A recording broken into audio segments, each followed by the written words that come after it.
안녕하세요. 제 이름은 윤정숙이라고 합니다. 정말 큰일 날 뻔했던 제 이야기 좀 들어주세요.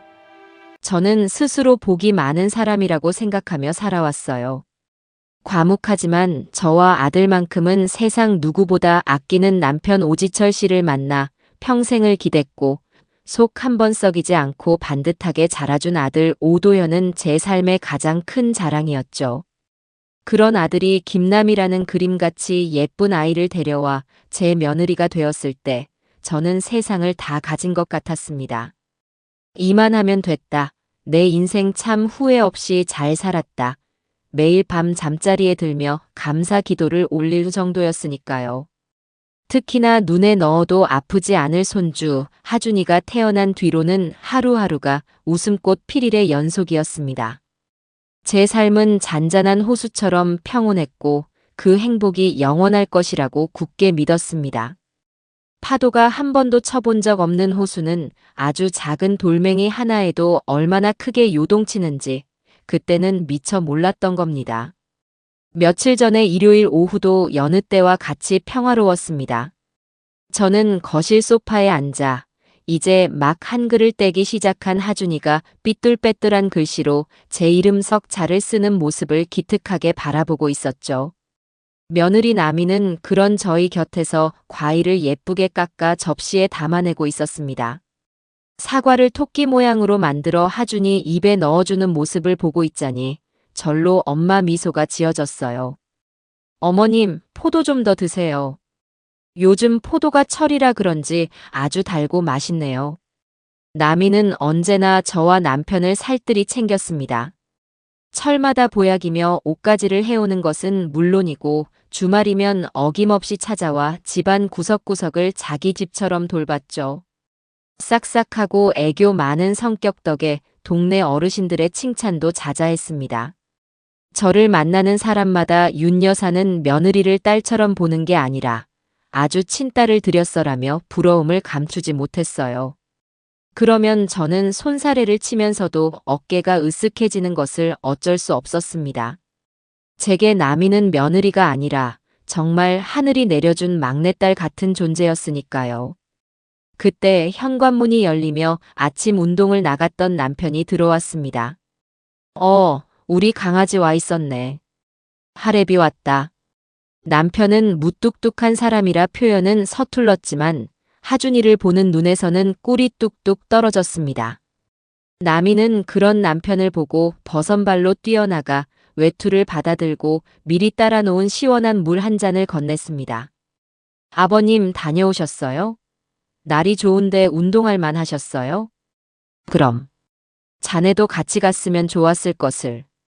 다음에는 꼭 따라 나설게요, 아버님. 살갑게 대꾸하는 며느리를 보며 남편의 입이 귀에 걸렸습니다. 저와 남편, 그리고 아들 내외와 손주까지. 우리 가족은 그 누구보다 화목하고 완벽한 가정을 이루고 있다고 저는 그렇게 믿어 의심치 않았습니다. 하지만 완벽하게 마른 장작일수록 아주 작은 불씨 하나에 모든 것을 태워버리는 법이더군요. 그날 오후 제 마음속에 아주 작고 불길한 불씨가 처음으로 던져졌습니다. 제가 우리 며느리 힘들지? 이리 와서 좀 앉아 하며 과일을 깎는 나미의 등 뒤로 다가가 가볍게 어깨를 안았을 때였어요. 늘 맡던 은은한 비누 향 대신 아주 낯설고 머리가 아플 정도로 진한 향수 냄새가 코를 찔렀습니다. 제가 아는 한 나미는 수수한 화장만 할 뿐 향수는 일절 쓰지 않는 아이였거든요. 나미야, 혹시 향수 새로 샀니? 향이 아주 독특하네. 무심코 던진 제 질문에 나미의 어깨가 순간 눈에 띄게 굳어지는 것이 느껴졌습니다. 하지만 나미는 금세 아무렇지 않은 척 몸을 돌려 웃으며 대답했어요. 아, 이거요? 오늘 백화점에 갔다가 직원이 시향 한번 해보라고 어찌나 붙잡던지. 제 취향은 아닌데 향이 잘 안 빠지네요. 좀 독하죠, 어머님? 그렇게 말하는 나미의 눈빛이 아주 미세하게 저를 피해 흔들리고 있었습니다. 저는 백화점에 갔으니 그럴 수도 있지 하고 대수롭지 않게 넘기면서도 어딘지 모르게 개운치 않은 기분을 지울 수가 없었습니다. 그리고 잠시 후 두 번째 위화감이 찾아왔습니다. 하준이가 거실을 뛰어다니다가 그만 유리컵에 담긴 오렌지 주스를 카펫 위에 엎지르고 만 것이죠. 아이가 놀라 울음을 터뜨리자 나미는 세상에서 가장 다정한 목소리로 아이를 안심시켰습니다. 괜찮아, 하준아. 놀랐구나. 엄마가 금방 닦아줄게. 뚝 그치자. 나미는 저를 등지고 바닥에 엎드려 걸레로 카펫을 닦기 시작했습니다. 그런데 바로 그 순간 거실 벽에 걸린 거울이 나미의 얼굴을 비추고 있었고 저는 보고야 말았습니다.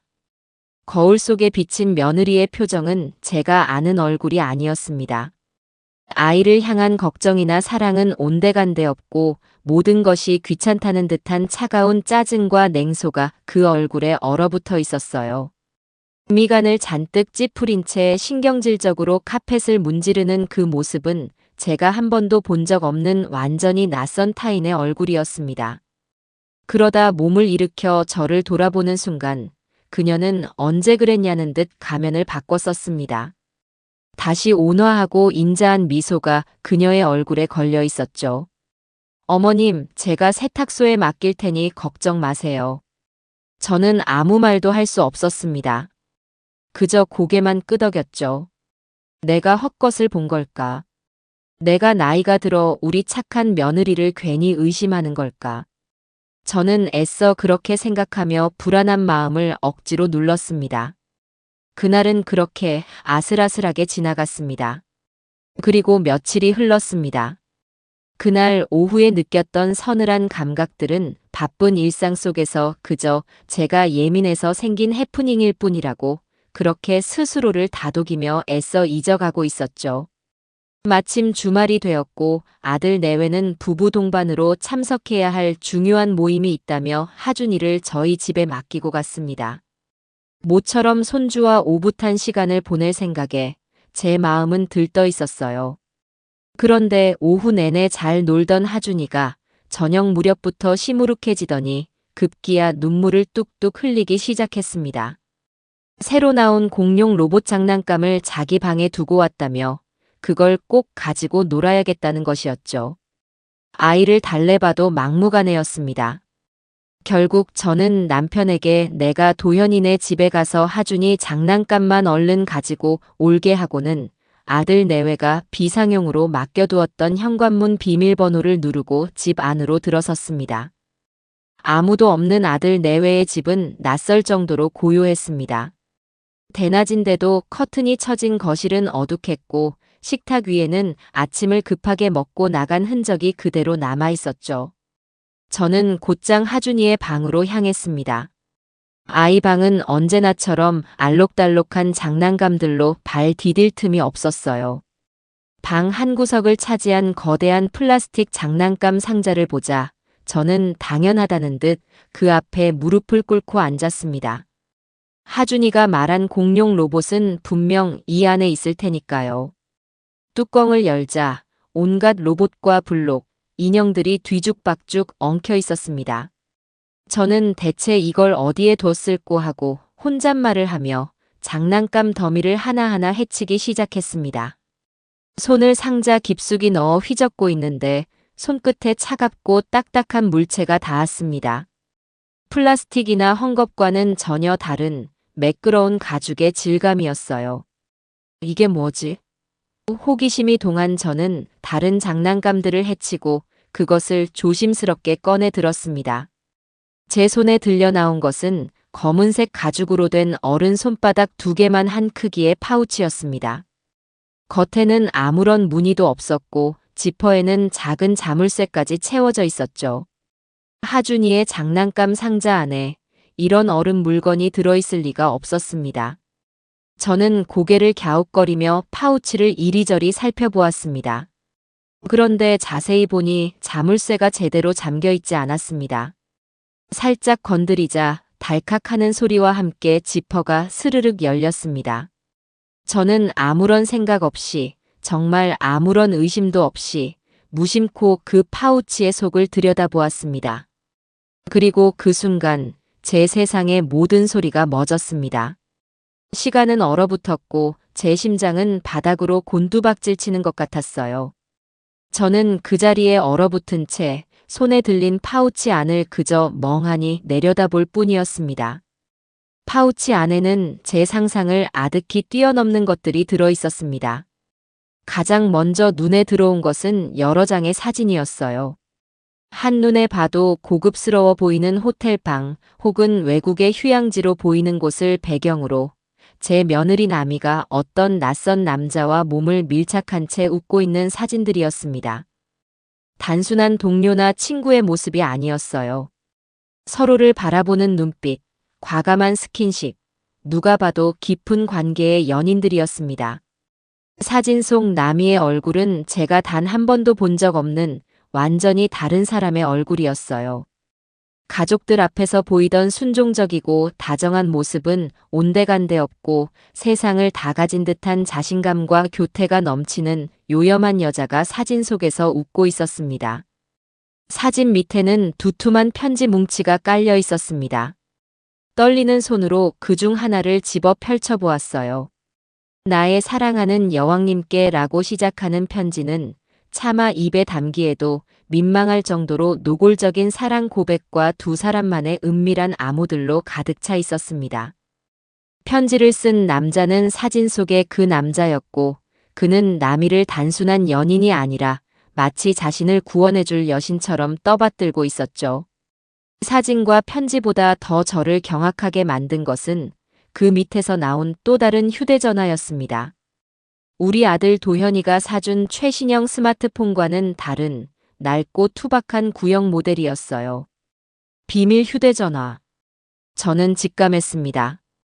이것이야말로 판도라의 상자 깊숙한 곳에 숨겨진 진짜 비밀이라는 것을요. 정신을 차려야 했습니다. 이 자리에서 주저앉아 울고 있을 시간이 없었어요. 저는 파우치 안에 내용물을 원래 있던 그대로 정리해 넣고 지퍼를 닫았습니다.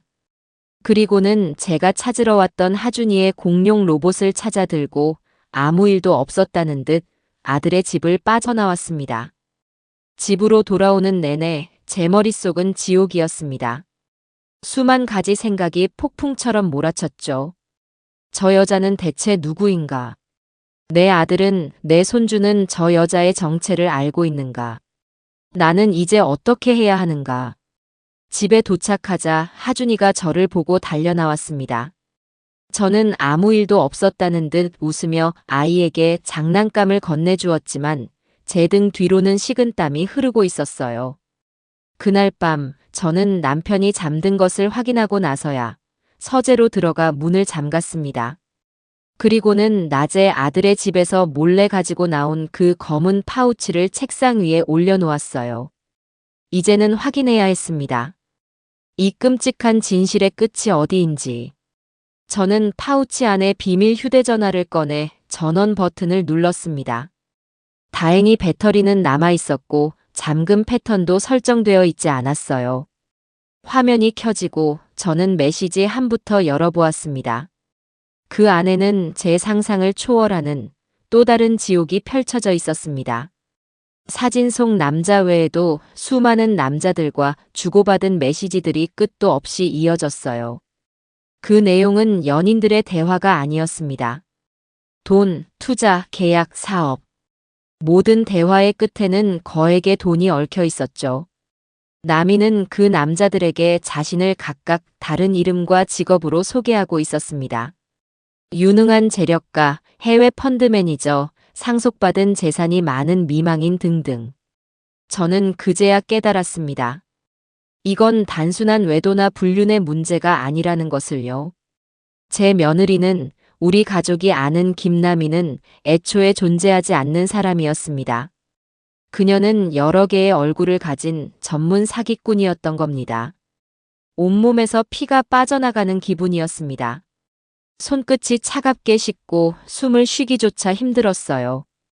당장이라도 아들에게 전화를 걸어 이 모든 사실을 알려야 한다고 생각했습니다. 하지만 바로 그때 문득 남편의 얼굴이 떠올랐습니다.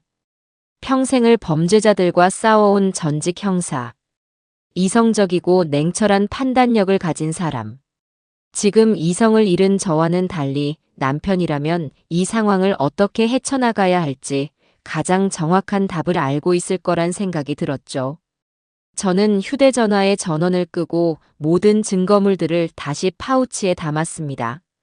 그리고는 다음 날 아침 남편에게 잠시 드릴 말씀이 있다며 서재로 불렀습니다. 남편은 제 심상치 않은 표정을 보고 말없이 의자에 앉았어요. 저는 떨리는 손으로 검은 파우치를 열어 그 안에 내용물들을 하나씩 남편 앞에 늘어놓았습니다.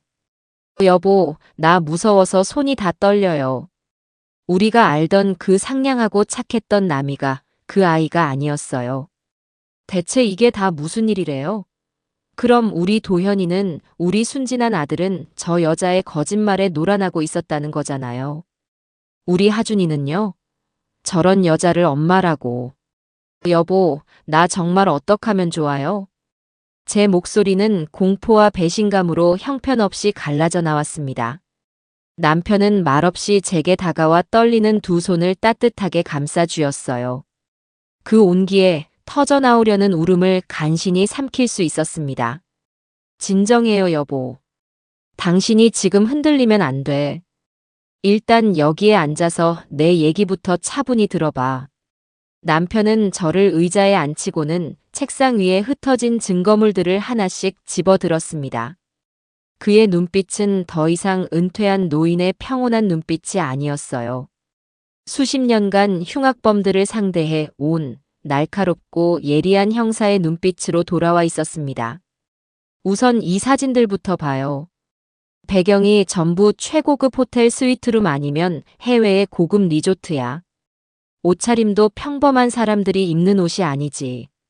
이건 단순히 연인끼리 여행 가서 찍은 기념사진이 아니에요. 이건 일종의 작업 현장을 과시하고 기록으로 남겨두는 그들만의 증표일 가능성이 커. 남편은 사진 한 장을 제 눈앞에 들어 보였습니다. 낯선 남자에게 몸을 기댄 채 샴페인 잔을 들고 있는 며느리의 사진이었죠. 그리고 이 남자. 웃고는 있지만 눈을 자세히 봐요. 저건 계산적인 눈이야. 먹잇감을 앞에 둔 뱀의 눈이라고. 내가 현직에 있을 때 이런 눈빛을 가진 놈들 수없이 봤어. 부잣집 여자들 등쳐먹는 제비족 아니면 투자 사기 같은 걸 전문으로 하는 사기꾼이야. 남이 저 아이의 연인이 아니라 철저하게 이익으로 얽힌 사업 파트너, 즉 공범이라는 뜻이지. 공범. 그 단어가 제 심장에 비수처럼 날아와 박혔습니다. 단순한 바람이 아니라 처음부터 계획된 범죄였다는 사실이 온몸의 피를 차갑게 식게 만들었어요. 남편은 비밀 휴대전화를 들어 보이며 말을 이었습니다. 가장 결정적인 증거는 바로 이거야. 대포폰. 자기 신분으로는 절대 개통할 수 없는 범죄자들이나 쓰는 물건이지. 이걸 쓴다는 건 처음부터 모든 걸 속이고 범죄를 저지를 계획이었다는 가장 확실한 증거물이야. 아마 우리 도현이를 만나기 훨씬 이전부터 이런 짓을 상습적으로 해왔을 가능성이 99%야. 그럼 정말 처음부터 우리 도현이를, 우리 집안을 노리고 작정하고 접근했다는 말이군요. 그 상냥했던 얼굴, 아들 녀석이 침이 마르도록 칭찬했던 그 살가운 행동들이 전부 다 연기였다는 거잖아요. 결국 참았던 분노가 터져나왔습니다.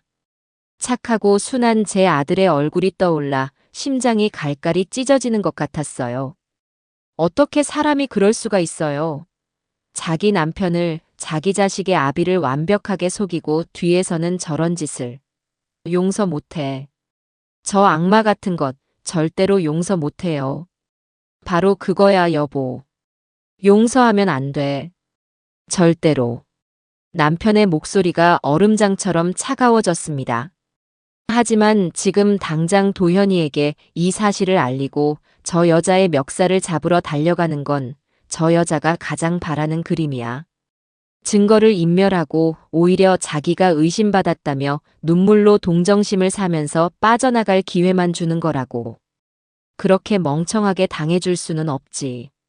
남편은 제 앞에 몸을 숙여 제 눈을 똑바로 쳐다보며 말했습니다. 여보, 정신 똑바로 차려야 해. 지금부터 우리는 저 여자 손바닥 위에서 놀아나는 게 아니라 저 여자를 우리 손바닥 위에 올려놓고 가지고 놀아야 해. 저 여자가 우리한테 몇 년 동안이나 완벽하게 연기를 했던 것처럼 이제는 우리가 저 여자를 상대로 완벽하게 연기를 하는 거야. 당신 할 수 있겠어? 남편의 말에 혼란스럽던 제 마음이 차분하게 가라앉기 시작했습니다. 맞아요. 울고 있을 시간이 없었어요. 분노에 몸을 떨고 있을 시간도 아니었습니다. 제 아들과 손자가 저 악마의 소나기에서 놀아나고 있는데 제가 약한 모습을 보일 수는 없었습니다. 아들에게는 아직 절대 단 한마디도 해선 안 돼. 저 여자는 지금 우리 도현이를 가장 완벽한 방패막이이자 다음 범죄를 위한 자금줄로 생각하고 있을 거야.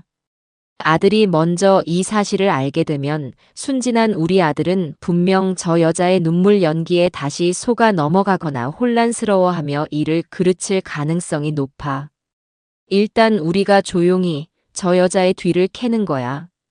공범은 누구고 또 다른 피해자는 없는지, 사기쳐서 번 돈은 어디에 숨겨놨는지. 모든 증거를 완벽하게 모아서 다시는 세상 빛을 보지 못하도록 만들어야 해. 당신과 나 둘이서 말이야. 남편의 말에 제 마음속에서 무언가 단단한 것이 차오르는 것을 느꼈습니다.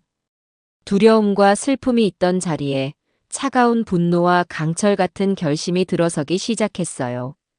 저는 흐르는 눈물을 손등으로 닦아내고 남편의 손을 마주 잡았습니다. 당신 말이 맞아요. 울고 있을 때가 아니었어. 내가 너무 어리석었네요. 좋아요. 당신 말대로 하겠어요. 저 가증스러운 연극, 나도 한번 해보죠. 내 아들과 내 손주를 지키기 위해서라면 내가 기꺼이 악마가 되어주겠어요. 저는 더 이상 순진한 시어머니가 아니었어요. 저는 제 아들과 손자를 지키기 위해 가면을 쓴 악마와 싸워야 하는 전사였습니다. 남편의 말에 정신이 번쩍 들었죠. 감정적으로 대처할 일이 아니란 걸 깨달았습니다. 우리 부부는 그날 이후 아들 몰래 며느리의 정체를 완벽하게 파헤치기 위한 비밀 작전을 시작했습니다. 그 누구도 상상하지 못할 거대한 복수의 서막이 그렇게 올랐습니다. 남편과 비밀 작전을 시작하기로 맹세한 그날 이후 저희 부부의 시간은 겉과 속이 완전히 다른 이중 생활의 연속이었습니다. 낮에는 아무것도 모르는 시부모의 얼굴로 며느리를 대했고 밤이 되면 서재에 모여 며느리의 가면을 벗기기 위한 작전 회의를 했죠. 가장 시급한 과제는 남이의 비밀 휴대전화 속에 담긴 정보를 완벽하게 해독하는 것이었습니다. 남편은 며칠을 고심하더니 믿을 만한 사람이 하나 있다며 낡은 수첩에서 번호 하나를 찾아냈습니다. 내가 현직에 있을 때 컴퓨터 범죄 수사 쪽에서 이름을 날리던 후배야. 지금은 퇴직하고 보안업체를 작게 운영하고 있지. 이 친구라면 흔적도 없이 안전하게 저 휴대전화의 모든 것을 꺼내줄 수 있을 거야. 남편은 그 후배와 은밀하게 연락을 취했습니다. 혹시나 남이가 저희를 의심할까봐 만나는 장소도 저희 집이나 사무실이 아닌 시내에서 한참 떨어진 허름한 낚시터로 정했어요. 약속한 날 남편은 아침 일찍 등산복 차림으로 집을 나섰습니다. 오랜만에 옛 동료랑 낚시나 한판 하고 오겠소.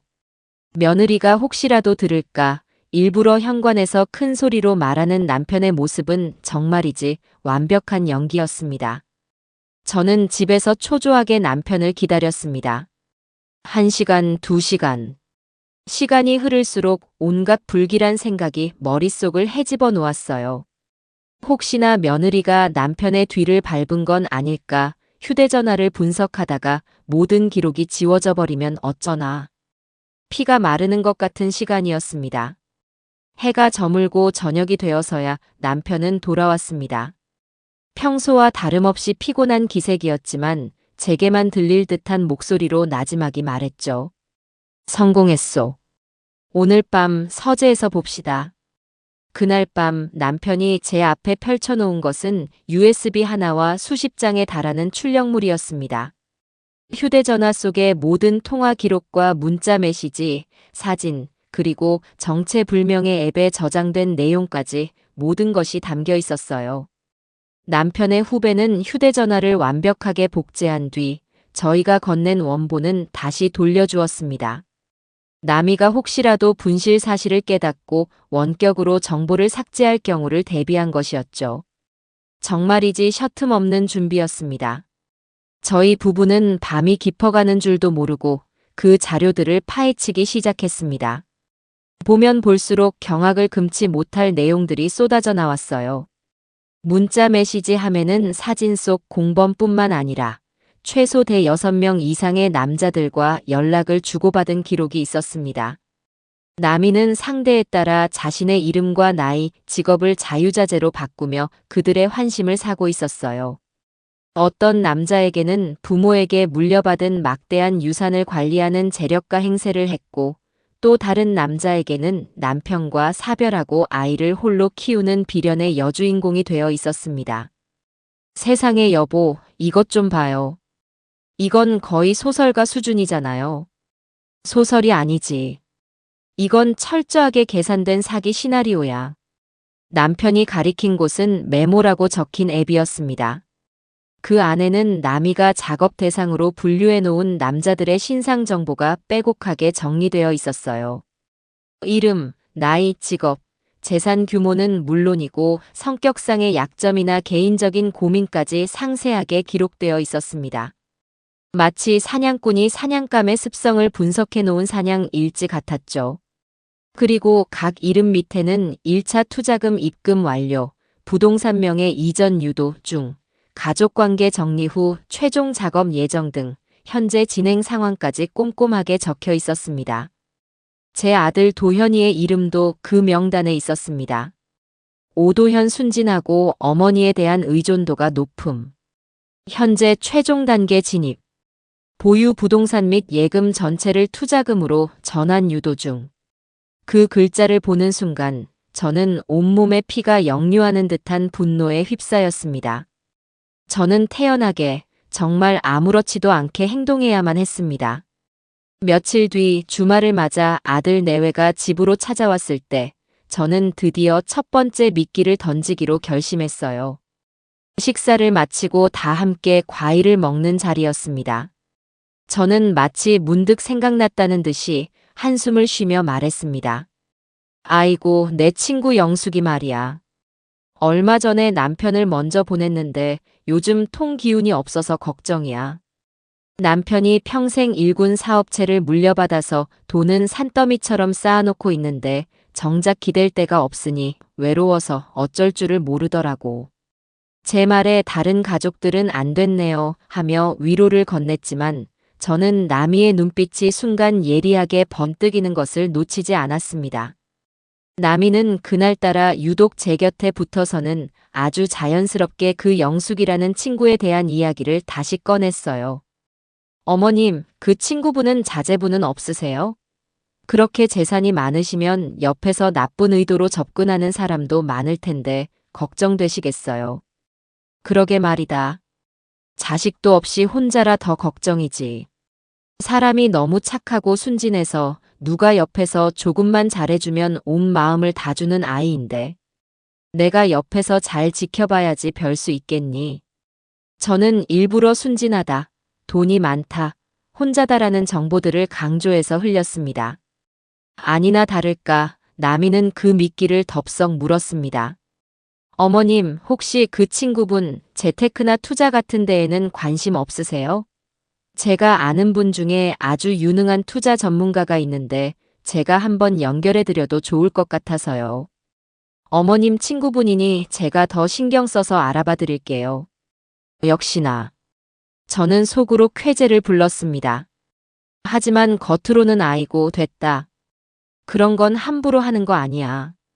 괜히 사기당하면 어쩌려고 하며 한사코 거절하는 연기를 했죠. 그러자 남이는 더욱 필사적으로 매달렸습니다. 아니에요, 어머님. 정말 믿을 만한 사람이에요. 제가 보증할게요. 그 모습은 마치 굶주린 하이에나가 거대한 먹잇감을 눈앞에 두고 침을 흘리는 것 같았어요. 저는 마지못해 그럼 한번 생각은 해보마 하고 여지를 남겨두었습니다. 나미는 그제야 만족한 듯한 표정을 지었죠. 그날 이후 나미는 매일같이 제게 전화를 걸어 그 돈 많은 친구의 안부를 물었습니다. 덫은 완벽하게 놓였습니다. 며느리가 새로운 사냥감에 정신이 팔린 사이 남편은 사진 속 공범의 정체를 파악하는 데 주력했습니다. 수십 년간 경찰 생활을 하며 쌓아온 인맥은 아직 죽지 않았더군요. 남편은 현직에서 강력 팀장으로 있는 후배에게 조용히 사진 한 장을 건넸습니다. 그리고 며칠 뒤 그 후배로부터 연락이 왔어요. 선배님, 이놈 제가 잘 아는 놈입니다. 이름은 최경호. 상습 사기 전과 7범에 주로 부유층을 상대로 한 투자 사기 전문입니다. 몇 번이나 감옥에 들락날락했는데 워낙 교활해서 번번이 가벼운 형량만 받고 빠져나갔습니다. 지금도 아마 다른 건으로 수배 중일 겁니다. 남편은 어두운 표정으로 집에 돌아와 후배가 넘겨준 자료들을 제게 보여주었습니다. 최경호라는 남자의 범죄 기록은 실로 화려했습니다. 그가 저지른 사기 행각의 피해액은 수십억 원에 달했고 그 과정에서 가정이 파탄난 피해자도 여럿이었습니다. 여보, 우리가 생각했던 것보다 훨씬 더 위험한 놈들이야. 저 최경호라는 놈은 사람 하나 잘못되는 거 눈 하나 깜짝 안 할 인간이야. 남이 저 아이도 마찬가지고. 이건 단순한 사기극이 아니야. 우리 아들과 손주의 목숨까지 위험해질 수 있는 일이라고. 남편의 말에 저는 등골이 오싹해지는 것을 느꼈습니다. 맞아요. 저들은 돈을 위해서라면 무슨 짓이든 할 수 있는 인간의 탈을 쓴 짐승들이었습니다. 더 이상 우리 부부 둘만의 힘으로는 벅찬 상대라는 것을 깨달았습니다. 이제는 아들에게 모든 것을 알려야 할 때가 왔습니다. 아들 도현이에게 어떻게 이 끔찍한 진실을 전해야 할지 저와 남편은 며칠 밤낮을 고민했습니다. 제 아들은 제가 보기에도 안쓰러울 만큼 아내 나미를 믿고 사랑하고 있었으니까요. 그 믿음이 산산조각 났을 때 아들이 받게 될 상처의 깊이를 감히 짐작할 수조차 없었습니다. 하지만 더 이상 시간을 끌 수는 없었어요. 며느리의 마수는 이미 아들의 턱 밑까지 뻗어오고 있었습니다. 결전의 날을 잡기 직전 아들이 먼저 저희 집을 찾아왔습니다. 아들의 얼굴에는 수심이 가득했어요. 무슨 일이냐고 묻는 제게 아들은 어렵게 입을 열었습니다. 어머니, 아버지. 드릴 말씀이 있어서 왔습니다. 사실은 나미가 요즘 작은 사업을 하나 구상하고 있는데 초기 자금이 조금 부족해서요. 여기저기 알아봤는데 은행에서 대출을 받으려면 담보가 필요하다고 해서. 그래서 말인데 혹시 이 집을 담보로. 아들의 말이 채 끝나기도 전에 저는 자리에서 벌떡 일어났습니다. 올 것이 왔구나.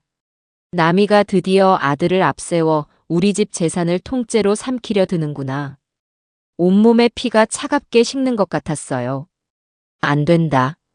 그건 절대 안 돼. 제 단호한 대답에 아들의 얼굴이 당혹감으로 물들었습니다. 어머니, 왜 그러세요? 그냥 담보만 서주시는 건데. 나미가 얼마나 똑 부러지는 사람인지 아시잖아요. 사업 계획도 제가 다 들어봤는데 정말 확실한 아이템이에요. 금방 몇 배로 불려서 갚을 수 있다고요. 나는 못 믿는다. 아니, 나는 내 아내를 믿을 수가 없어.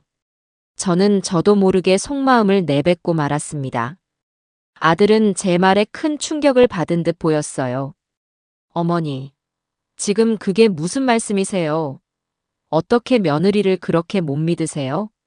제가 얼마나 나미를 사랑하는지 아시면서 어머니가 어떻게 저한테. 혹시 나미가 요즘 어머니께 뭐 서운하게 해드린 거라도 있나요? 아들은 완전히 나미의 편이었습니다. 저를 오해하고 심지어는 제가 착한 며느리를 시기하고 질투한다고 생각하는 눈치였죠. 제 가슴은 미어지는 것 같았습니다. 이 순진한 내 아들을 어찌하면 좋을까? 남편이 보다 못해 나섰습니다. 도현아, 일단 앉아라. 오늘은 너한테 꼭 해줘야 할 이야기가 있다. 남편의 엄숙한 목소리에 아들은 무언가 심상치 않은 분위기를 감지하고 마지못해 자리에 앉았습니다. 저는 떨리는 손으로 서재에서 가져온 검은 파우치를 아들 앞에 테이블 위에 올려놓았습니다. 이게 뭐예요, 아버지? 내 아내 김남희의 물건이다. 며칠 전 내 손주 하준이의 장난감 상자 안에서 나왔어. 저는 그날의 일을 처음부터 끝까지 차분하게 설명하기 시작했습니다. 낯선 향수 냄새, 거울에 비친 차가운 표정, 그리고 장난감 상자 속에서 이 파우치를 발견하기까지의 과정을요. 아들은 처음에는 믿을 수 없다는 표정으로 듣고 있더니 이내 인상을 쓰며 말했습니다. 그래서요? 고작 그런 것들 때문에 제 아내를 의심하시는 거예요? 어머니, 정말 실망입니다. 이건 그냥 남이 개인 소지품일 뿐이잖아요. 그걸 허락도 없이 열어보신 거예요? 아들의 원망 섞인 목소리가 제 심장을 찔렀습니다. 하지만 저는 흔들리지 않았어요. 저는 말없이 파우치의 지퍼를 열고 그 안의 내용물들을 하나씩 테이블 위에 펼쳐놓기 시작했습니다. 낯선 남자와 찍은 수십 장의 사진들, 노골적인 연애편지 뭉치, 그리고 비밀 휴대전화. 아들의 눈이 경악으로 커졌습니다. 아들은 떨리는 손으로 사진 한 장을 집어들었어요. 이게 다 뭐야? 이 남자는 누구고? 남이가 왜 이런 사진을? 아들의 목소리가 형편없이 떨리고 있었습니다. 하지만 그는 여전히 현실을 부정하려 애썼어요. 아닐 거야, 뭔가 오해가 있을 거야. 이건 합성이거나 아니면 남이가 협박이라도 당하고 있는 걸 거야. 그래, 분명 그럴 거야. 그때 남편이 결정적인 증거를 아들 앞에 내밀었습니다. 비밀 휴대전화에서 출력한 통화 기록과 메시지 내역, 그리고 사기 대상자들의 정보가 정리된 사냥일지였죠. 아들아, 정신 차리고 똑똑히 봐라. 이게 내가 그토록 믿고 사랑했던 아내, 김남희의 진짜 얼굴이다. 아들은 홀린 듯이 그 서류들을 읽어내려가기 시작했습니다. 다른 남자들과 주고받은 음란한 메시지들, 그들의 재산을 빼돌리기 위한 치밀한 계획들, 그리고 마지막으로 자신의 이름 옆에 적힌 순진하고 어머니에 대한 의존도가 높음. 최종 작업 대상이라는 잔인한 메모까지. 아들의 얼굴에서 모든 셔심과 희망이 사라져갔습니다. 얼굴은 하얗게 질려갔고 들고 있던 서류들은 사시나무처럼 떨리고 있었죠. 거짓말이야. 그럴 리가 없어. 아들은 고개를 저으며 중얼거렸습니다. 남편은 마지막 확인 사살을 위해 공범 최경호의 범죄 기록 서류를 아들 앞에 놓았습니다. 이 남자가 사진 속의 남자다. 내 아내의 공범이지. 상습 사기 전과 7범. 지금도 수배 중인 흉악범이야. 내 아내는 이런 인간과 한패가 되어 내 모든 것을 빼앗으려고 했던 거다. 그 순간 아들의 눈에서 눈물이 폭포수처럼 쏟아져 내렸습니다. 아들은 테이블 위에 엎드려 어린아이처럼 목 놓아 울기 시작했어요. 그 울음소리에는 사랑하는 사람에 대한 배신감, 자신의 어리석음에 대한 자책, 그리고 산산조각 나버린 자신의 세상에 대한 절망이 모두 담겨 있었습니다. 저는 차마 아들의 등을 토닥여줄 수조차 없었어요. 그저 아들의 찢어지는 울음소리를 들으며 함께 눈물을 흘릴 뿐이었습니다. 한참을 울던 아들은 이내 눈물을 닦고 자리에서 일어났습니다. 아들의 눈은 퉁퉁 부어 있었지만 그 안에는 더 이상 슬픔이나 절망이 아닌 차가운 분노와 결의가 이글거리고 있었어요. 아버지, 어머니. 제가 어리석었습니다. 제 아내 하나 제대로 알아보지 못하고 두 분의 마음까지 아프게 해드렸습니다. 저 때문에 하준이까지 위험에 빠질 뻔했습니다.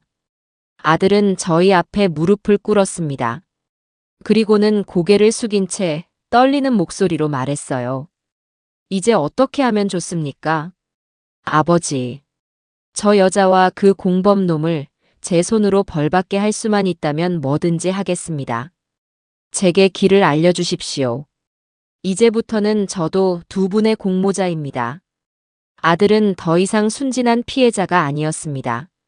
자신의 가정을 지키기 위해 그리고 자신의 아들을 지키기 위해 기꺼이 싸울 준비가 된 한 집안의 가장으로 다시 태어난 것이죠. 이제 공모자는 저와 남편 그리고 아들까지 3명이 되었습니다.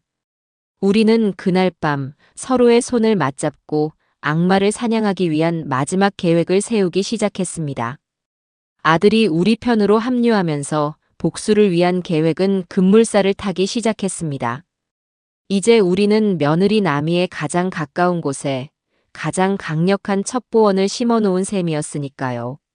아들은 그날 이후 아무것도 모르는 척 평소보다 더 다정하고 헌신적인 남편 연기를 완벽하게 해냈습니다. 나미는 그런 아들의 모습에 완전히 안심하고 자신의 계획이 순조롭게 진행되고 있다고 착각하고 있었죠. 우리의 첫 번째 목표는 나미의 사냥 일지에 기록된 또 다른 피해자를 찾아내는 것이었습니다. 공범인 최경호와 함께 나미를 올가맬 가장 확실한 증거는 바로 다른 피해자들의 일관된 증언이었으니까요. 저희는 여러 명의 피해자 후보 중에서 최근 가장 큰 금액을 사기당한 것으로 보이는 한 중년 남성에게 접근하기로 했습니다. 박상현이라는 이름의 그는 작은 무역회사를 운영하는 자수성가한 사업가였습니다. 하지만 그에게 접근하는 것은 쉽지 않았습니다. 이미 사기를 당해 사람에 대한 경계심이 극에 달해 있을 것이 분명했죠. 섣불리 다가갔다가는 오히려 우리를 또 다른 사기꾼으로 오해하고 경찰에 신고할 수도 있었습니다. 그때 제가 나섰습니다. 여보, 도현아. 그분은 내가 만나볼게. 나이든 할머니가 손주 걱정을 하며 우는 모습을 보면 그래도 조금은 마음을 열어주지 않을까. 남편과 아들은 처음에는 위험하다며 반대했지만 제 강경한 태도에 결국 허락해 주었습니다. 저는 나미의 휴대전화에서 알아낸 박상현 씨의 회사 주소로 무작정 찾아갔습니다. 회사의 대표실 문 앞에서 저는 일부러 가장 절박하고 억울한 표정을 지으며 문을 두드렸죠. 누구십니까? 문을 열고 나온 것은 사진으로 보았던 박상현 씨였습니다. 그는 생각보다 훨씬 더 지치고 한 모습이었습니다. 갑자기 찾아온 저를 보고 잔뜩 경계하는 그에게 저는 다짜고짜 눈물부터 흘리며 준비한 연기를 시작했습니다. 사장님, 죄송합니다. 제가 염치 없지만 꼭 드려야 할 말씀이 있어서 찾아왔습니다. 혹시 김민정이라는 여자를 아십니까? 김민정은 나미가 박상현 씨에게 접근할 때 사용했던 가명이었습니다. 그 이름을 듣자 박상현 씨의 얼굴이 굳어지며 당장 나가라고 소리쳤어요. 저는 그의 바짓가랑이라도 붙잡을 것처럼 애원했습니다. 사장님, 제발 제 이야기 딱 5분만 들어주세요. 그 여자가, 그 악마 같은 여자가 제 아들 인생도 망가뜨려 놨습니다. 저는 그저 제 아들과 손자를 지키고 싶은 어미일 뿐이에요. 제 절박한 연기에 박상현 씨는 잠시 망설이는 듯 하더니 결국 저를 자신의 사무실 안으로 들였습니다. 저는 그에게 나미의 비밀 휴대전화에서 찾아낸 그와 나미가 주고받았던 은밀한 메시지 내용의 일부를 보여주었습니다. 그것은 두 사람만이 알 수 있는 명백한 증거였죠. 제 정체를 믿게 된 그는 결국 모든 것을 털어놓기 시작했습니다.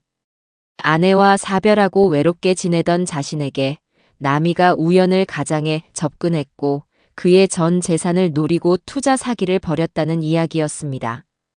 그는 모든 것을 잃고 지금은 회사마저 부도 위기에 처해 있다고 했어요. 모든 것을 체념한 채 하루하루를 버티고 있던 그는 제 이야기를 듣고 눈에 다시 희미한 희망의 빛을 되찾았습니다. 어머님, 저도 돕겠습니다. 그 여자를 제 손으로 감옥에 쳐넣을 수만 있다면 무슨 짓이든 하겠습니다. 마침내 우리는 가장 강력한 아군을 얻게 되었습니다. 이제 남은 것은 짐승들을 사냥터로 유인하는 일이었습니다. 저희는 가짜 투자 설명회라는 이름의 거대한 덫을 놓기로 했습니다.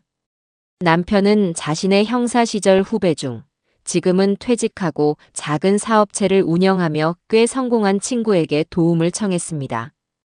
그에게 제가 남이에게 미끼로 던졌던 돈 많고 외로운 미망인의 재산을 관리하는 가짜 재력가 역할을 맡아달라고 부탁했죠. 흔쾌히 승낙한 그는 자신의 가장 고급스러운 사무실을 투자 설명회 장소로 빌려주기까지 했습니다. 모든 무대가 완벽하게 준비되었습니다. 이제 남은 것은 주인공을 무대 위로 올리는 일이었죠. 그 역할은 아들 도현이가 맡았습니다. 그날 저녁 아들은 집에 돌아가 남이에게 잔뜩 상기된 표정으로 말했습니다. 남이야, 대박이야. 어머니가 그 친구분 설득에 성공했어. 그분이 남편 유산의 일부를 우리 어머니가 추천하는 곳에 투자하기로 했대. 내일 비공개로 투자 설명회를 연다는데 우리도 거기에 낄 수 있게 됐다고. 아들의 완벽한 연기에 남이의 눈이 탐욕으로 번쩍였습니다. 남이는 정말로 자신의 미끼를 물었다고 생각했을 겁니다. 정말이에요, 도현 씨? 잘 됐네요. 역시 어머님께 말씀드리길 잘했어요. 그런데 그 자리에 저도 가봐도 될까요? 제가 옆에서 들어보고 혹시라도 위험한 점은 없는지 꼼꼼하게 따져봐야죠. 도현 씨는 사람이 너무 좋아서 남을 잘 믿으니까 이런 건 제가 챙겨야 해요. 역시 남이밖에 없어. 그럼 내일 같이 가자. 아, 그리고 당신이 잘 아는 그 투자 전문가라는 분도 함께 오시면 어때?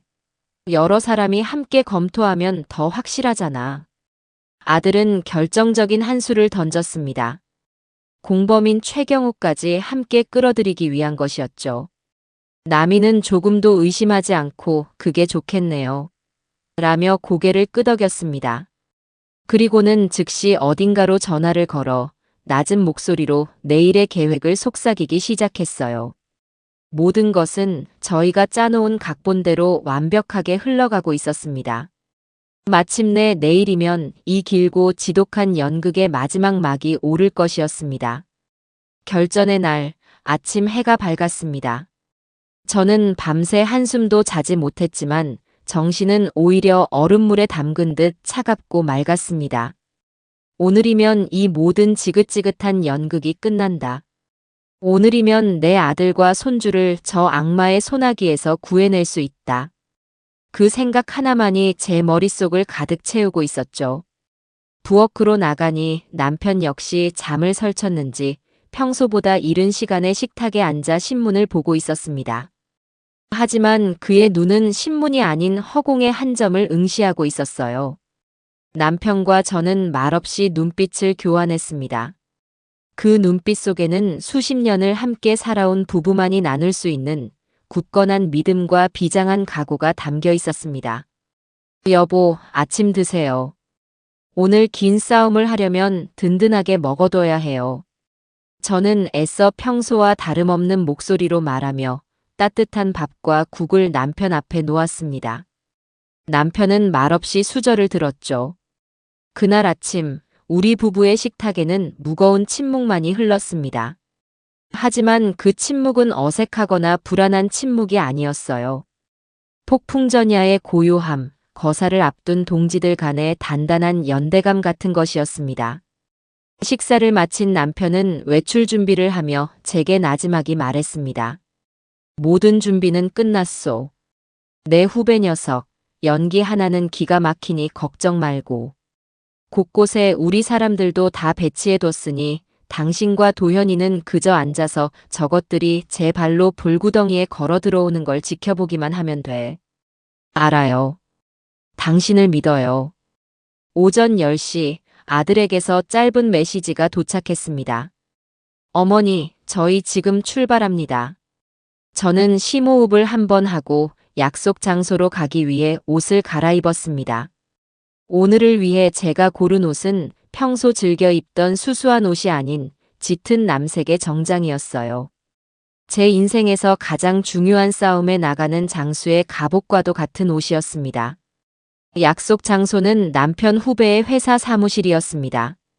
강남의 최고급 빌딩 최상층에 위치한 그곳은 문외 아닌 제가 보기에도 성공한 사업가의 공간이라는 위압감이 느껴질 정도였죠. 통유리창 너머로는 서울 시내가 한눈에 내려다 보였고 사무실 내부는 최고급 가구와 유명 작가의 미술품들로 채워져 있었습니다. 남편의 후배인 김 사장은 저희를 보자마자 반갑게 맞이하며 너털 웃음을 터뜨렸습니다. 형수님 오셨습니까? 걱정 마십시오. 제가 오늘 할리우드 나무주연 상급 연기를 한번 펼쳐 보이겠습니다. 저 사기꾼 놈들, 제 앞에서 진짜 재력가를 만났다고 넙죽 엎드리게 만들어주지요. 그의 호언장담에 긴장으로 굳어있던 제 마음이 조금은 풀리는 것 같았습니다. 사무실 안에는 이미 모든 준비가 끝나 있었습니다. 김 사장의 비서 역할을 할 젊은 여직원은 사실은 경찰서 경제팀 소속의 베테랑 여형사였고 사무실 입구를 지키는 건장한 경비원들 역시 만일의 사태에 대비한 강력계 형사들이었죠. 그들은 저희에게 가볍게 목례를 하고는 다시 자신의 역할에 몰입했습니다. 저는 통유리창 앞에 서서 저 멀리 개미처럼 작게 움직이는 차들을 내려다보았습니다. 그리고 잠시 후 제 휴대폰이 짧게 진동했습니다. 아들이 보낸 도착했습니다. 라는 메시지였어요. 심장이 쿵 하고 내려앉았습니다. 연극의 막이 드디어 오르고 있었습니다.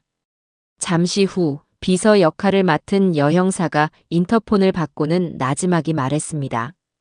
대표님, 오도현 씨 일행분들 도착하셨습니다. 김 사장은 인자한 미소를 지으며 고개를 끄덕였죠. 들여보내게. 사무실 문이 열리고 마침내 그들이 모습을 드러냈습니다. 제 아들 도현이의 뒤로 한껏 치장한 며느리 나미와 기름진 머리를 하고 비싼 양복을 빼입은 공범 최경호가 따라 들어왔습니다. 나미와 최경호는 사무실의 화려한 위용에 압도당한 듯 잠시 입을 벌리고 두리번거렸습니다. 그들의 눈에는 노골적인 탐욕과 흥분이 이글거리고 있었죠. 그들은 이 거대한 부의 일부가 곧 자신들의 것이 되리라고 확신하는 얼굴이었습니다. 아들 도현이는 제 옆으로 다가와 저만 들을 수 있는 작은 목소리로 속삭였습니다. 어머니, 저놈들 오는 내내 차 안에서 돈벼락 맞을 생각에 신나서 떠드는 걸 듣느라 혼났습니다. 저는 아들의 손을 살짝 잡으며 고생했다는 눈빛을 보냈습니다. 김 사장은 완벽한 재력가 연기를 펼쳤습니다. 그는 거만하지 않으면서도 온몸에서 품어져 나오는 여유와 기품으로 나미와 최경호를 단숨에 압도했어요. 오시느라 고생 많으셨습니다. 말씀은 윤 여사님께 많이 들었습니다.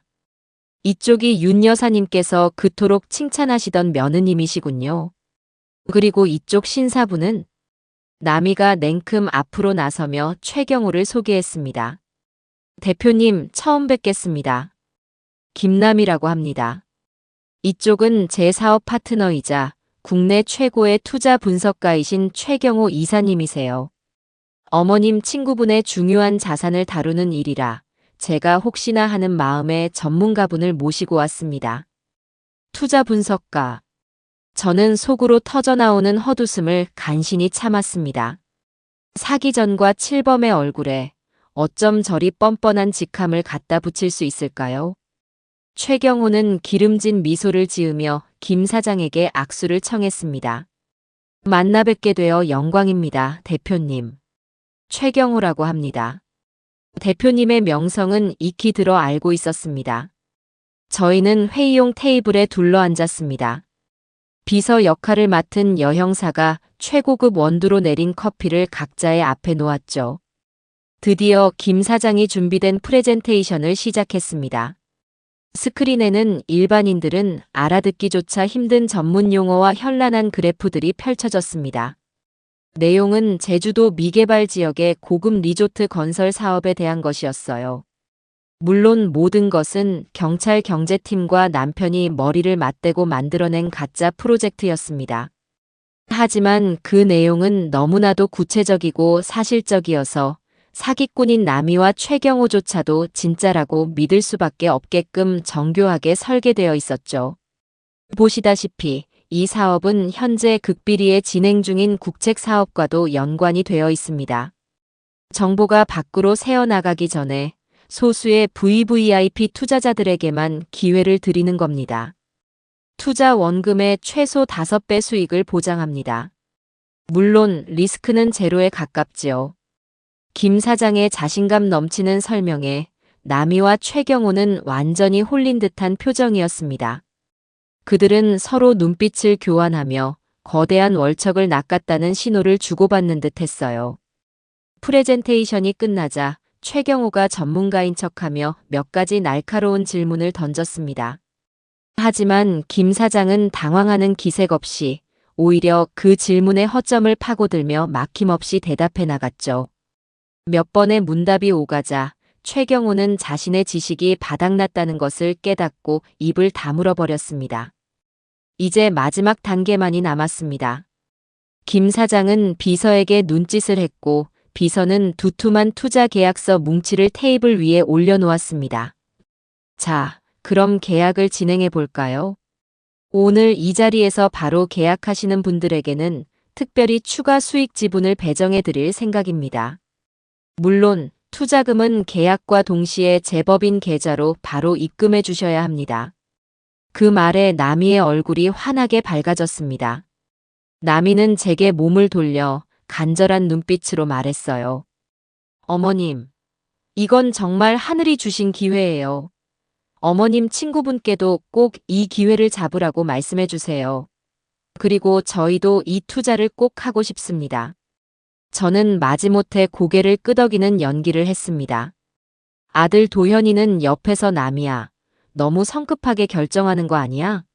좀 더 신중하게 하며 마지막까지 아내를 걱정하는 순진한 남편의 역할을 완벽하게 수행했죠. 남이는 그런 아들이 답답하다는 듯 핀잔을 주었습니다. 도현 씨는 가만히 있어요. 이런 기회는 2번 다시 안 와요. 우리가 가진 모든 돈, 그리고 아버님, 어머님 집을 담보로 대출받을 돈까지 전부 여기에 넣어야 해요.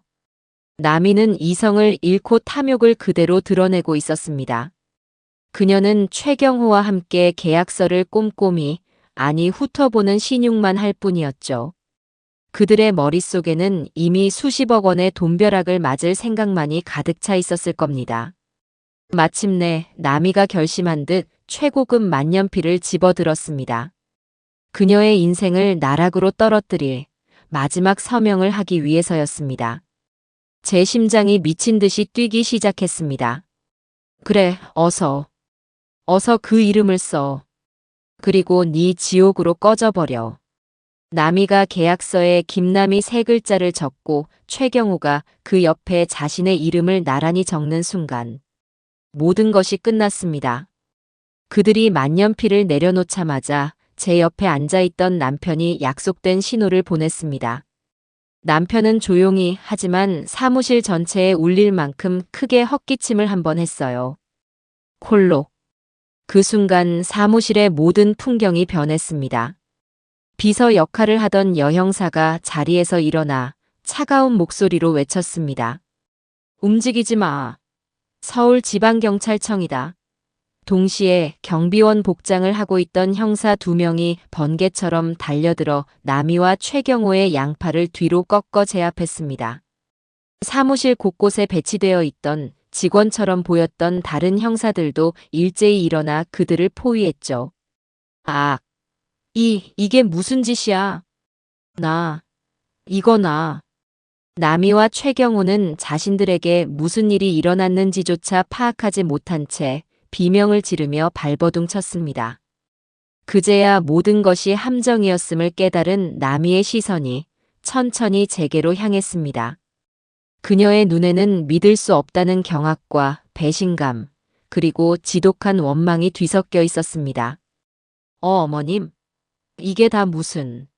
말을 잇지 못하는 며느리를 향해 저는 제 인생에서 가장 차갑고 냉정한 목소리로 말했습니다. 그동안 제 영혼을 짓눌러왔던 모든 분노와 경멸을 담아서요. 그래, 나다. 네가 그토록 우습게 봤던 멍청한 늙은이지. 어떠니 네 마지막 만찬은 즐거웠어? 이제 그 더러운 연극은 끝났어. 이 악마 같은 거사. 제 말에 나미의 얼굴이 절망으로 일그러졌습니다. 그것이 제가 본 며느리의 진짜 얼굴이었습니다. 사무실은 순식간에 아수라장으로 변했습니다. 형사들의 우렁찬 고함 소리, 나미의 찢어지는 비명, 그리고 최경호의 저항하는 신음소리가 뒤섞여 귀를 때렸죠.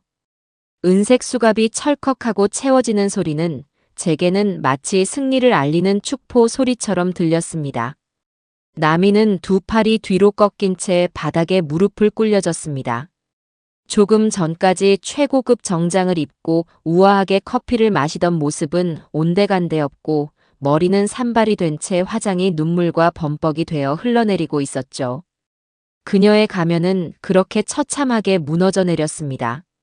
사기 및 사기미수 현행범으로 두 사람을 체포합니다. 당신들은 변호사를 선임할 수 있으며 변명의 기회가 있고 불리한 진술을 거부할 권리가 있습니다. 여 형사가 냉정한 목소리로 미란다 원칙을 고지하는 동안 나미는 미친 사람처럼 고개를 저으며 현실을 부정했습니다. 그녀의 시선은 저와 아들, 그리고 남편을 번갈아 훑으며 애원으로, 원망으로, 그리고 다시 애원으로 끊임없이 바뀌었습니다. 아니야. 이건 함정이야. 도현 씨. 여보. 나 좀 봐봐. 내가 아니야. 저 사람들이 날 모함하는 거야. 당신은 날 믿지? 내가 어떤 사람인지 알잖아. 제발 나 좀 살려줘. 아들 도현이는 그 처절한 외침에 한치의 미동도 없이 얼음처럼 차가운 눈으로 나미를 내려다볼 뿐이었습니다. 그 눈빛에는 더 이상 사랑도 연민도 남아있지 않았어요. 오직 지독한 경멸과 배신감만이 서려 있었죠. 나미는 아들이 자신을 외면하자 이번에는 저를 향해 울부짖었습니다. 어머님, 제가 잘못했어요. 어머님, 제가 정말 다 잘못했어요. 한 번만 제발 한 번만 용서해 주세요. 하준이 우리 하준이를 봐서라도 제발. 제가 다신 안 그럴게요. 네. 어머님. 그 입에서 하준이의 이름이 나오는 순간 제 마음속에 남아있던 마지막 한 조각의 동정심마저 증발해 버렸습니다. 감히 어느 안전이라고 제 손주 이름을 입에 올리는 걸까요? 저는 나미의 앞에 다가가 몸을 숙이고 그녀의 귓가에 악마처럼 속삭였습니다. 네 더러운 입에 내 손주 이름 올리지 마. 넌 이제 하준이 엄마도 내 며느리도 아니야. 넌 그냥 내 아들 인생을 망치려 했던 한 마리의 기생충일 뿐이지. 제 말에 나미의 눈이 도끼로 번뜩였습니다. 애원이 통하지 않는다는 것을 깨닫자 그녀는 본색을 드러내기 시작했어요. 이 늙은 여우 같은 게. 그래, 처음부터 다 니년 짓이었구나. 내가 너 같은 시어미 밑에서 얼마나 힘들게 살았는지 알아. 이 집안 재산 원래 다 내 것이 될 수 있었는데. 내가 나가면 모든 걸 다 폭로해버릴 거야. 네 아들, 네 손주 온전할 것 같아. 그래, 어디 한번 해봐. 하지만 그 전에 네가 먼저 지옥에 떨어지게 될 거다. 저와의 대화를 끝으로 나미와 최경호는 형사들에게 질질 끌려 사무실 셔져나갔습니다. 그들이 사라진 사무실에는 무거운 침묵만이 남았죠. 긴장이 풀리자 다리가 후들거려 하마터면 주저앉을 뻔했습니다. 남편이 그런 제 어깨를 단단히 부축해 주었어요. 아들 도현이는 창가에 서서 굳은 얼굴로 아랫세상을 내려다보고 있었습니다. 그의 등이 너무나도 외롭고 위태로워 보였습니다. 잠시 후 남편의 후배인 김 사장이 다가와 저희의 손을 잡았습니다. 형님, 형수님, 도현 씨. 정말 고생 많으셨습니다. 이제 저것들은 법의 심판을 받게 될 겁니다. 다시는 세상빛을 보지 못하도록 저희가 최선을 다하겠습니다. 저희는 곧바로 경찰서로 이동했습니다. 그곳에서 저희를 기다리고 있는 것은 또 다른 피해자인 박상현 씨였습니다. 그는 남이와 최경우가 체포되었다는 소식을 듣고 한달음에 달려왔다고 했어요. 초췌했던 그의 얼굴에 오랜만에 희미한 미소가 번졌습니다. 그는 저희에게 다가와 제 손을 잡고 몇 번이고 고개를 숙였습니다. 어머님, 정말 감사합니다. 어머님의 용기가 아니었다면 저는 평생 저 악마들에게 당한 억울함을 풀지 못하고 살았을 겁니다. 이 은혜는 평생 잊지 않겠습니다. 그의 진심 어린 감사 인사에 저는 비로소 제가 한 일이 옳았다는 확신을 가질 수 있었습니다. 이것은 단순한 개인의 복수가 아니었어요. 또 다른 피해자가 나오는 것을 막고 사회의 악을 뿌리 뽑는 정의로운 심판이었습니다. 경찰 조사는 생각보다 훨씬 더 거대하고 추악한 진실들을 수면 위로 끌어올렸습니다. 남이와 최경우는 취조실에 들어가자마자 서로에게 모든 죄를 떠넘기기 시작했다고 해요. 나는 저 여자가 시키는 대로만 했다. 나는 저 남자의 협박에 못 이겨 가담했다며 추악한 책임 공방을 벌이는 모습에 담당 형사들마저 혀를 내둘렀다고 합니다. 그들의 비밀 휴대전화와 압수된 노트북에서는 저희가 미처 파악하지 못했던 추가 범죄 사실들이 쏟아져 나왔습니다. 남이는 제 아들 도현이를 만나기 전부터 최경우와 함께 최소 10여 명의 남성들을 상대로 혼인 빙자 사기를 벌여왔습니다. 피해자들은 대부분 부유했지만 가족 관계가 복잡하거나 사회적으로 약점이 있는 사람들이었죠. 남이는 그들의 약점을 파고들어 결혼을 미끼로 수억 원에서 수십억 원에 이르는 돈을 뜯어냈습니다. 피해자들은 사기를 당한 것을 알고도 자신의 치부가 드러날까 두려워 신고조차 하지 못하고 끙끙 앓고 있었던 것이죠. 남이가 사용한 가명만 해도 6개가 넘었고 신분을 위장하기 위해 위조된 졸업증명서와 가족관계증명서까지 가지고 있었습니다. 그녀의 삶 전체가 하나의 거대한 거짓말로 이루어져 있었던 겁니다. 며칠 뒤 이 사건은 언론에 대대적으로 보도되었습니다. 강남 일대 재력가 상대, 미모의 혼인 빙자 사기단 검거라는 자극적인 제목의 기사들이 신문과 방송을 도배했죠. TV 뉴스 화면에는 마스크와 모자로 얼굴을 가린 채 경찰서 포토라인에 선 남이와 최경호의 모습이 나왔습니다. 기자들의 질문에 묵묵부답으로 일관하는 그들의 모습을 저는 텅 빈 거실에서 아들과 함께 조용히 지켜보았습니다. 물론 피해자인 저희 가족의 신원은 철저하게 보호되었습니다. 뉴스가 끝나고 아들이 나지막이 입을 열었습니다. 어머니, 저는 제가 사랑했던 사람이 저 화면 속의 저 괴물이란 걸 아직도 믿을 수가 없습니다. 아들의 목소리는 공허하게 떨리고 있었습니다. 저는 아무 말 없이 아들의 어깨를 감싸 안았습니다. 모든 것이 끝났지만 저희에게는 아직 치러야 할 아픔의 시간들이 많이 남아 있었습니다. 폭풍이 지나간 뒤의 고요함은 때로는 폭풍 그 자체보다 더 혹독한 법입니다. 남이와 최경우가 구속되고 세상이 시끄럽게 떠드는 동안 저희 집은 마치 시간이 멈춘 것처럼 깊은 침묵에 잠겼습니다. 승리의 기쁨이나 후련함 같은 감정은 없었어요. 그저 거대한 태풍이 핥히고 간 폐허 위에 망연자실하게 서 있는 기분이었습니다. 남편은 말이 없어졌고 아들 도현이는 자기 방에 틀어박혀 나올 생각을 하지 않았습니다. 집안의 모든 공기가 무겁게 가라앉아 숨을 쉬는 것조차 버겁게 느껴졌죠. 가장 큰 문제는 아무것도 모르는 손주 하준이였습니다. 주말이 되어 저희 집에 와 있던 하준이는 평소 같았으면 벌써 집으로 돌아갔어야 할 엄마가 오지 않자 저녁부터 엄마를 찾기 시작했습니다. 할머니, 엄마는 언제 와? 나 엄마 보고 싶은데. 아이의 맑은 눈망울이 제 심장을 수천 개의 바늘로 찌르는 것 같았습니다. 이 어린 것에게 이 끔찍하고 추악한 진실을 대체 어떻게 설명해야 할까요?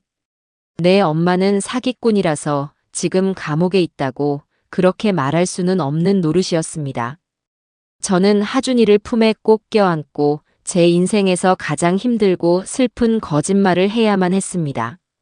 하준아, 엄마는 말이야, 아주 멀리 여행을 떠났어. 세상에는 아픈 사람들이 아주 많은데 우리 하준이 엄마가 마음이 너무 착해서 그 사람들을 돌봐주러 간 거야. 그래서 아주 오랫동안 못 올지도 몰라. 제 목소리가 미세하게 떨려 나왔습니다. 하준이는 제 말을 다 이해하지는 못했지만 오랫동안 못 온다는 말에 금세 울상이 되었습니다. 왜 나랑 아빠는 안 데리고 갔어? 나도 엄마랑 같이 갈 수 있는데. 그건 하준이가 있으면 엄마가 일에 집중할 수가 없어서 그래. 대신 할머니랑 할아버지랑 아빠가 우리 하준이를 세상에서 제일 많이 사랑해 줄게. 엄마 목까지 전부 다. 저는 아이를 끌어안고 소리 없이 눈물을 삼켰습니다. 아이의 여린 어깨에 너무나도 일찍 감당하기 힘든 상처의 그림자를 들이운 것 같아 가슴이 미어졌습니다. 그날 이후 저희 가족 모두는 하준이의 상처를 보듬어주는 것을 최우선 과제로 삼았습니다. 남편은 평생 잡아보지도 않았던 낚싯대를 들고 하준이와 주말마다 낚시터에 갔고 저는 아이가 좋아하는 동화책을 매일 밤 읽어주었죠. 진짜 문제는 아들 도현이었습니다. 아들은 웃음을 잃었습니다. 회사를 나가는 시간을 제외하고는 늘 멍하니 허공을 보거나 술에 기댔습니다. 그는 깊은 자책감과 자기 혐오에 빠져 있었어요. 자신이 조금만 더 현명했더라면, 자신이 사람 보는 눈이 조금만 더 있었더라면 이런 끔찍한 일은 일어나지 않았을 것이라고 스스로를 끝없이 책망했습니다. 어느 날 밤 술에 취해 비틀거리며 귀가한 아들이 제 앞에서 무너져 내렸습니다. 어머니, 제가 다 망쳤습니다. 제가 이런 괴물을 집안에 들여서 어머니 아버지 평생의 명예에 먹칠을 하고 하준이에게서 엄마까지 빼앗았습니다. 저는 아빠가 될 자격도 이 집안의 아들이 될 자격도 없는 놈입니다. 저는 그런 아들의 등을 말없이 쓸어주었습니다. 그리고는 조용히 하지만 단호하게 말했죠. 아니, 도현아. 네 잘못이 아니야. 그 누구도 네 잘못이라고 생각하지 않아. 넌 피해자일 뿐이야. 뱀은 원래 꽃처럼 아름다운 모습으로 다가오는 법이란다. 그걸 알아보지 못했다고 해서 물린 사람을 탓할 수는 없는 거야. 그러니 이제 그만 자책하렴.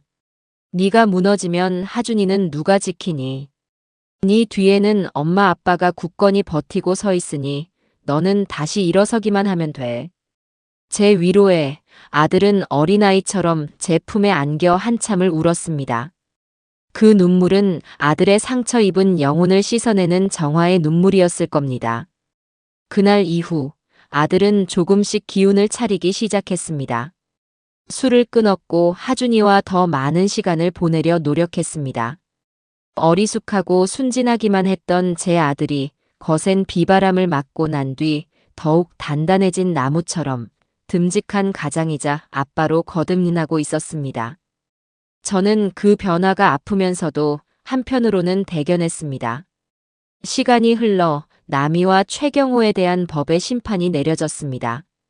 재판 과정에서 그들은 마지막까지 서로의 탓을 하며 단 한순간도 반성하는 모습을 보이지 않았다고 해요.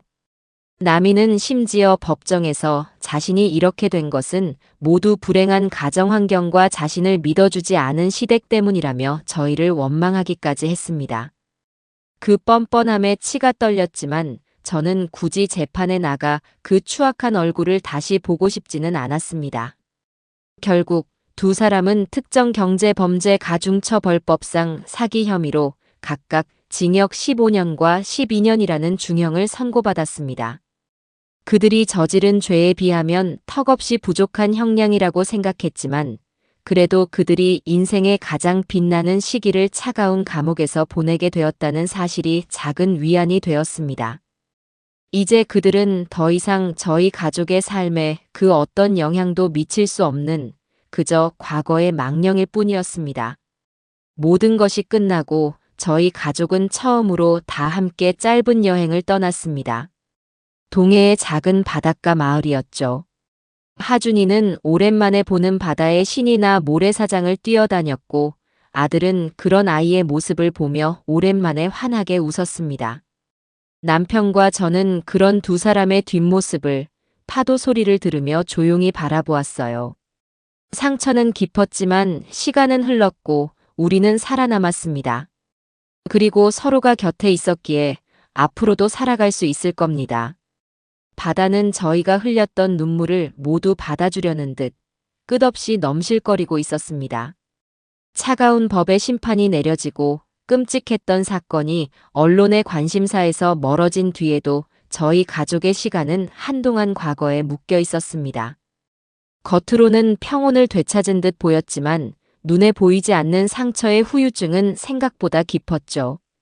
아들 도현이는 겉으로는 듬직한 아빠의 역할을 해내려 애썼지만 밤이 되면 잠을 이루지 못하고 뒤척이는 날이 많았습니다. 저와 남편 역시 아무것도 모른 채 밝게 웃는 손주 하준이를 볼 때마다 가슴 한구석이 서늘하게 아려오는 것을 어쩔 수 없었어요. 그러던 어느 날 오후 저희 가족에게 뜻밖의 소식이 전해졌습니다. 사건을 담당했던 형사에게서 걸려온 전화 한 통이었습니다. 어머님 잘 지내시죠? 다름이 아니오라. 김남희와 최경호 일당의 범죄 수익금에 대한 환수 절차가 마무리 단계에 접어들었습니다. 두 사람이 빼돌려 숨겨두었던 재산의 일부를 저희가 찾아내 동결시켰는데 법원의 판결에 따라 피해자들에게 일부 반환될 예정입니다. 오도현 선생님께서도 피해 금액의 상당 부분을 돌려받으실 수 있을 것 같습니다.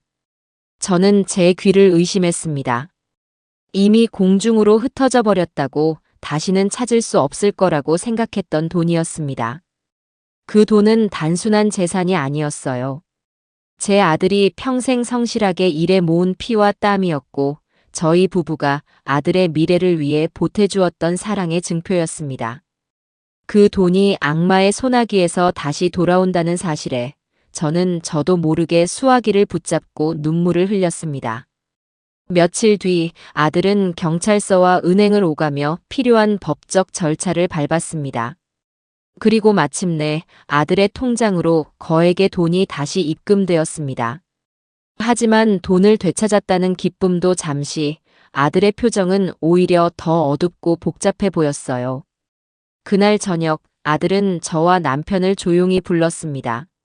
아버지, 어머니. 이 돈 저는 도저히 그냥 쓸 수가 없을 것 같습니다. 아들의 목소리는 무겁게 가라앉아 있었습니다. 이 돈에는 너무나도 끔찍한 기억이 묻어 있습니다. 이 돈을 볼 때마다 제가 얼마나 어리석었는지, 그리고 그 여자에게 얼마나 처참하게 기만당했는지가 떠올라 숨을 쉴 수가 없어요. 이건 제게 상처의 훈장 같은 돈입니다. 저는 그런 아들의 마음을 충분히 이해할 수 있었습니다. 그 돈은 저희 가족에게 깊은 상처를 남긴 과거의 유물과도 같았으니까요.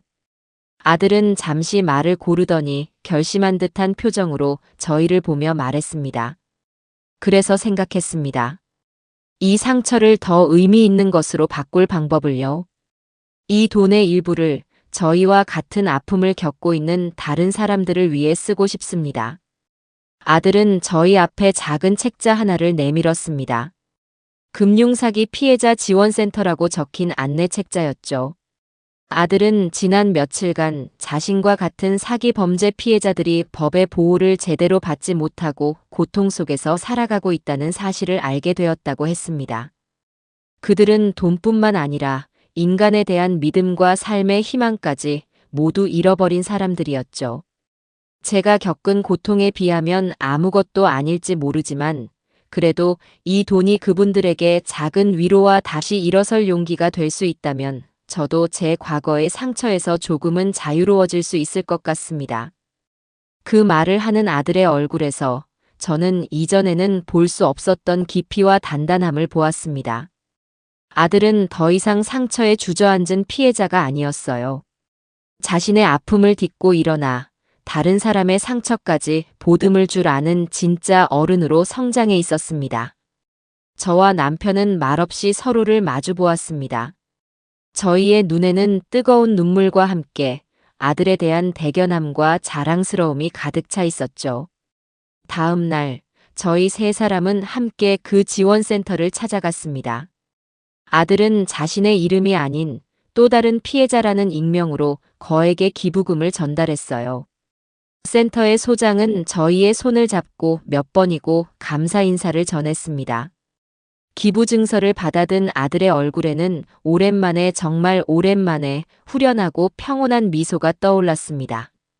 그 미소를 보는 순간 저는 비로소 저희 가족이 길고 어두웠던 터널의 진짜 출구에 다다랐다는 것을 느낄 수 있었어요. 기부하고 남은 돈은 이제 오롯이 저희 가족의 미래를 위해 쓰이기로 했습니다.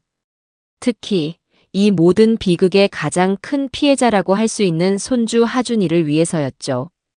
저희는 다시 한번 변호사와 금융 전문가의 도움을 받았습니다. 그리고 아들이 되찾은 돈의 전액을 하준이의 이름으로 된 신탁 상품에 맡기기로 결정했어요. 이 돈은 하준이가 성인이 되어 자신의 인생을 스스로 책임질 수 있는 나이가 될 때까지 그 누구도 손댈 수 없도록 하고 싶습니다.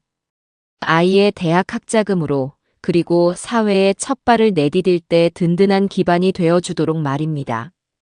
변호사 앞에서 신탁 계약서에 서명을 하는 아들의 모습은 그 어느 때보다 진지하고 듬직했습니다. 저희는 남이가 남긴 더러운 돈을 저희 손주의 깨끗하고 희망찬 미래를 위한 주춧돌로 바꾸어 놓은 것입니다. 그것이야말로 그 악마 같은 여자에게 할 수 있는 가장 통쾌하고 완벽한 복수라고 저는 생각했습니다. 돈에 미쳐 가족을 버린 그녀가 남긴 돈이 오히려 그 가족의 미래를 더욱 단단하게 만드는 데 쓰이게 되었으니까요. 모든 정리가 끝나고 집으로 돌아오는 길, 차창 밖으로 보이는 풍경이 유난히 평화롭게 느껴졌습니다. 저희는 많은 것을 잃었지만 그보다 더 소중한 것들을 얻었습니다. 서로에 대한 믿음, 역경을 이겨내는 지혜, 그리고 상처를 보듬고 앞으로 나아갈 용기를요. 이제 저희 가족은 과거의 악몽에서 벗어나 새로운 희망을 이야기할 준비가 되었습니다. 그렇게 몇 번의 계절이 강물처럼 흘러갔습니다. 저희 가족의 시간은 느리지만 단단하게 상처의 흔적 위로 세살을 채워가고 있었죠. 손주 하준이는 어느덧 늠름한 초등학생이 되었습니다. 엄마의 부재를 더 이상 묻지 않는 대신 아빠와 할아버지, 할머니의 사랑을 듬뿍 받으며 밝고 건강한 아이로 자라주었죠. 아들 도현이는 하준이에게 아빠이자 때로는 엄마의 역할까지 해내며 헌신적인 시간을 보냈습니다. 아들의 얼굴에서는 과거의 그늘을 찾아볼 수 없었고 저는 그런 아들이 한없이 고맙고 대견했습니다. 저는 이제 아들이 평생 하준이만 바라보며 혼자 늙어갈까봐 그것이 내심 가장 큰 걱정이었습니다. 하지만 상처가 깊었던 만큼 섣불리 재혼 이야기를 꺼낼 수도 없는 노릇이었죠. 그런데 어느 날 아들이 저와 남편을 식사 자리에 초대했습니다. 평소와 달리 조금은 긴장한 듯한 아들의 모습에 저는 무언가 특별한 일이 있음을 직감했어요. 아버지, 어머니, 드릴 말씀이 있습니다. 사실 제가 만나는 사람이 있습니다. 아들의 조심스러운 고백에 저와 남편은 놀라면서도 한편으로는 안도했습니다. 아들이 드디어 새로운 행복을 찾을 준비가 되었다는 신호였으니까요. 그래, 어떤 사람이냐? 좋은 사람이면 됐다. 남편의 퉁명스러운 말 속에는 아들에 대한 걱정과 기대가 함께 묻어 있었습니다. 아들은 멋쩍게 웃으며 그녀에 대한 이야기를 시작했습니다. 그녀의 이름은 박수진. 하준이의 담임 선생님으로 처음 만났고 하준이의 학교 생활에 대해 상담을 주고받다가 자연스럽게 가까워졌다고 해요. 그녀 역시 과거에 한 번 아픔을 겪었지만 지금은 꿋꿋하게 자신의 삶을 꾸려나가는 밝고 건강한 사람이라고 했습니다. 무엇보다 하준이가 수진 씨를 정말 좋아하고 잘 따라요. 수진 씨도 하준이를 진심으로 아껴주고요. 그런 두 사람의 모습을 보면서 저도 용기를 내게 되었습니다. 며칠 뒤 저희는 아들의 집에서 수진이와 처음으로 마주 앉았습니다. 제 마음속에는 솔직히 기대 반, 걱정 반이었습니다. 남이에게 끔찍하게 당했던 기억이 저도 모르게 새로운 사람에 대한 경계심을 만들어냈던 것이죠. 하지만 수진이는 제가 상상했던 모습과는 전혀 다른 사람이었습니다. 그녀는 남이처럼 화려하거나 애교가 넘치지는 않았지만 눈빛에서는 진심과 선함이 느껴졌습니다. 억지로 꾸미지 않은 편안한 미소와 차분하고 사려 깊은 말투는 제 마음의 빗장을 조금씩 열게 만들었어요. 무엇보다 저를 감동시킨 것은 하준이를 대하는 그녀의 태도였습니다. 그녀는 억지로 엄마 역할을 하려 애쓰지 않았어요. 그저 아이의 눈높이에서 가장 좋은 친구이자 든든한 선생님처럼 하준이의 이야기에 귀를 기울여주고 함께 웃고 함께 고민해 주었습니다. 하준아, 숙제하다가 모르는 거 있으면 언제든 선생님한테 물어봐. 선생님이 하준이 편에서 같이 풀어줄게. 그런 그녀에게 하준이 역시 마음을 활짝 열었습니다. 어느새 아이는 수진의 곁에 꼭 붙어 앉아 제잘제잘 학교 이야기를 늘어놓고 있었죠. 그 모습을 보는 아들의 얼굴에는 정말 오랜만에 보는 행복한 미소가 가득했습니다. 그 순간 저는 깨달았습니다. 아, 이 사람이라면 정말 우리 가족의 아픔을 따뜻하게 감싸주고 새로운 행복을 함께 만들어갈 수 있겠구나. 시간이 흘러 아들과 수진이는 양가 가족들의 축복 속에서 소박하지만 진심 어린 결혼식을 올렸습니다. 화려한 예식장도 수많은 하객도 없었지만 두 사람의 얼굴에는 그 어떤 부부보다 깊은 사랑과 믿음이 가득했어요. 결혼 후 수진이는 저희에게 정말 좋은 딸이자 며느리가 되어 주었습니다. 그녀는 억지로 저희의 환심을 사려 애쓰지 않았어요. 그저 묵묵히 자신의 자리에서 아들을 위하고 하준이를 사랑하고 그리고 저희 부부를 존중해 주었습니다. 그런 진심 어린 모습에 저희 부부 역시 자연스럽게 마음을 열고 그녀를 새로운 가족으로 받아들일 수 있었죠. 가장 큰 변화는 하준이에게 찾아왔습니다. 처음에는 선생님이라고 부르던 아이가 어느 날부터인가 수진이를 엄마라고 부르기 시작한 것입니다. 수진이가 밤새 아픈 하준이를 간호해 주던 날 아침이었어요. 잠에서 깬 하준이가 곁에서 꼬박 밤을 새운 수진이의 얼굴을 보며 나지막이 말했습니다. 엄마, 고마워요. 그 한마디에 수진이도 곁에서 지켜보던 아들도 그리고 저와 남편도 모두 눈물을 흘리고 말았습니다.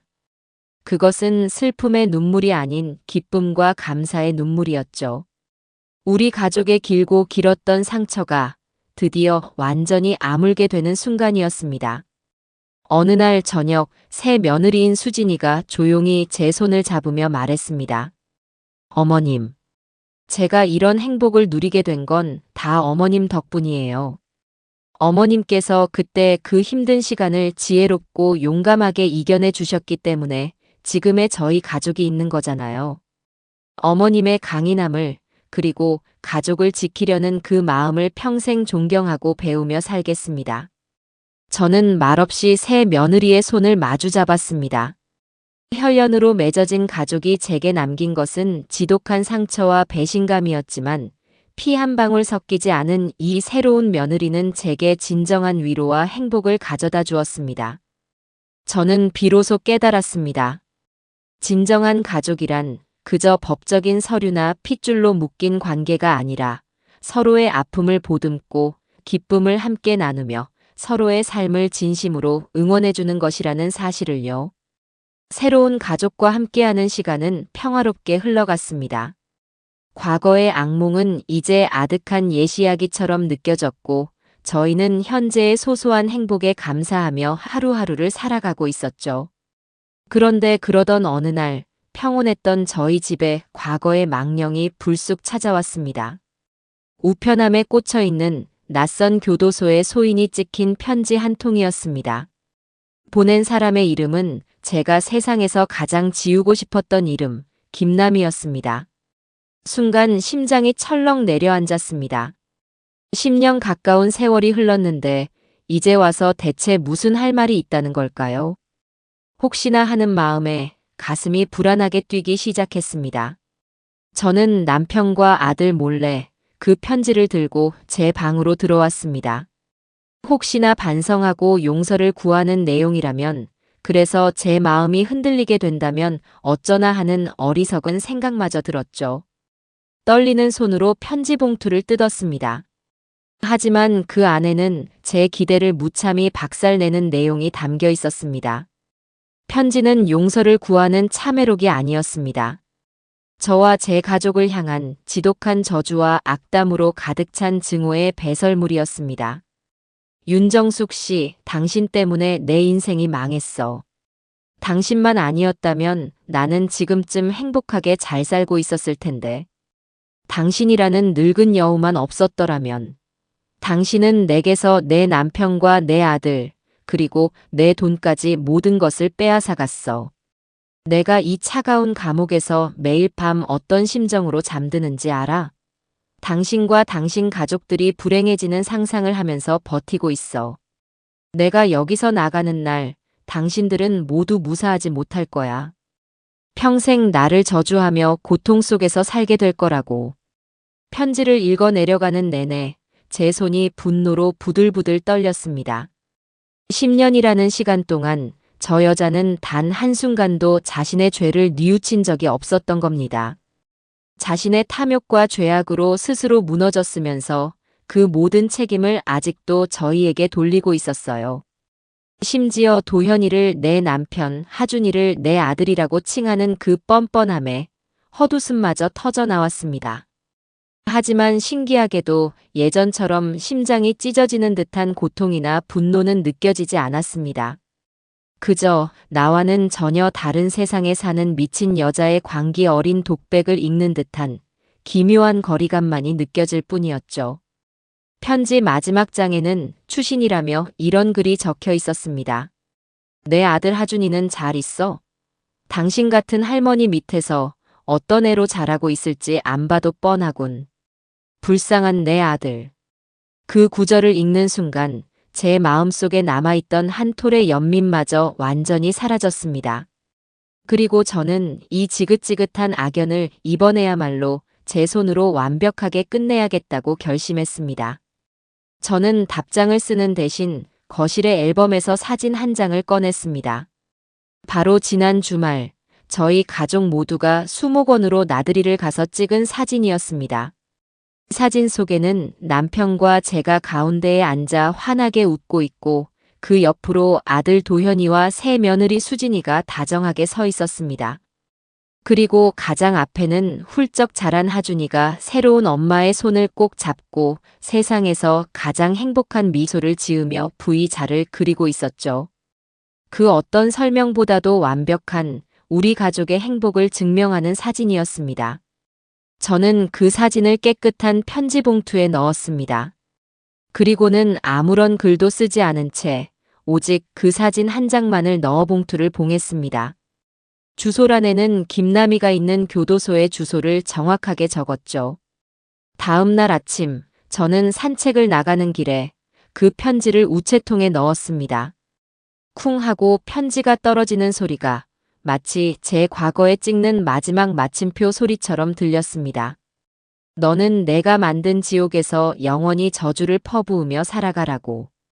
우리는 너 없이도, 아니 너 때문에 이렇게나 더 행복해졌다고. 그 사진 한 장이 제가 그녀에게 보내는 가장 완벽하고 잔인한 복수였습니다. 집으로 돌아온 저는 김남희가 보낸 편지를 들고 마당으로 나갔습니다. 그리고는 작은 쇠그릇 안에서 그 편지를 불태워버렸습니다. 편지지는 순식간에 불꽃에 휩싸여 저주로 가득 찼던 검은 글씨들을 허공의 재로 날려보냈습니다. 활활 타오르는 불꽃을 보며 저는 제 마음속에 남아있던 마지막 과거의 찌꺼기마저 함께 타서 사라지는 것을 느꼈습니다. 이제 정말로 모든 것이 끝났습니다. 저는 제가 되어 사라지는 편지를 뒤로하고 따뜻한 햇살이 가득한 제 새로운 가족이 기다리는 집 안으로 발걸음을 옮겼습니다. 제 등 뒤로는 더 이상 그 어떤 그림자도 따라오지 않았습니다. 과거의 마지막 흔적이었던 편지를 재로 날려보낸 그날 이후 제 삶에는 더 이상 과거의 그림자가 드리우지 않았습니다. 마치 오랫동안 앓던 지병이 깨끗이 나은 것처럼 몸과 마음이 더할 나위 없이 가뿐하고 평온했죠. 저는 가끔 늦은 밤 모두가 잠든 시간에 서재에 홀로 앉아 일기장을 펼치곤 합니다. 누구에게도 말하지 못했던 제 마음속 깊은 이야기들을 기록하는 저만의 오랜 습관이었어요. 일기장에는 그날의 일들이 고스란히 적혀 있습니다. 처음 며느리에 가면 뒤에 숨겨진 진실을 마주했던 날의 공포, 남편과 함께 복수를 계획하던 날의 비장함, 그리고 모든 것이 끝나고 상처 입은 아들과 손주를 보듬어 안아야 했던 날들의 아픔까지. 저는 가끔 그 기록들을 천천히 다시 읽어보곤 합니다. 과거의 고통을 곱씹기 위해서가 아니에요. 우리가 얼마나 힘든 시간을 건너왔는지, 그리고 지금 우리가 누리는 이 평화가 얼마나 소중한 것인지를 잊지 않기 위해서입니다. 만약 그때 내가 감정적으로 먼저 며느리를 추궁했다면 어땠을까? 만약 남편의 지혜와 냉철함이 없었다면 순진했던 내 아들은 어떻게 되었을까? 수많은 만약들을 떠올려 봅니다. 어쩌면 제 아들은 모든 재산을 빼앗기고 저희 가족은 뿔뿔이 흩어졌을지도 모를 일입니다. 하준이는 평생 씻을 수 없는 상처를 안고 자랐을 테고요. 아찔한 상상 끝에 저는 늘 같은 결론에 도달합니다. 우리는 가족을 지키기 위해 할 수 있는 최선의 선택을 했고 그 힘든 싸움에서 결국 이겨냈다고요. 일기장의 마지막 페이지는 늘 지금의 우리 가족 이야기가 차지합니다. 저는 새로 들어온 제 보석 같은 며느리, 수진이에 대한 칭찬을 아끼지 않습니다. 아이는 제게 딸이 아니라 인생의 황혼역에 만난 가장 좋은 친구가 되어 주었죠. 진심으로 저를 존중하고 제 아들과 손주를 사랑해주는 아이의 모습을 볼 때마다 저는 신이 제게서 하나를 앗아간 대신 더 귀하고 소중한 것을 보내주셨다는 생각에 감사하게 됩니다. 제 일상은 이제 특별할 것 없는 보통의 날들로 채워져 있습니다. 하지만 그 평범함 속에는 과거에는 미처 몰랐던 행복이 가득 담겨 있어요. 주말 아침이면 저희 집은 아들 내외와 손주까지 온 가족이 모여 북적거립니다.